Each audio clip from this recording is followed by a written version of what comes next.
అతడు పొందిన దెబ్బల చేత మనకు స్వస్థత కలుగుచున్నది. యెషయా గ్రంథము 53:5.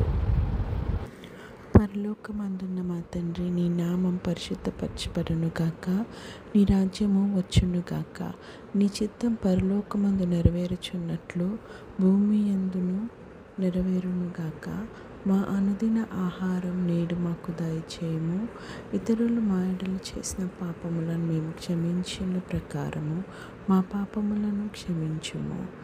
మమ్మను శోధనలోకి తేక కీడు నుండి మమ్మల్ని తప్పించుము.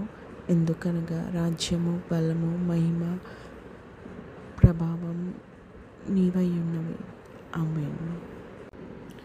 యెహోవా నిన్ను ఆశీర్వదించి నిన్ను కాపాడును గాక.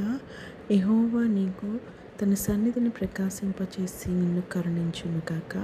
యెహోవా నీ మీద తన సన్నిధి కాంతి ఉదయింపచేసి నీకు సమాధానం కలుగజేయును గాక.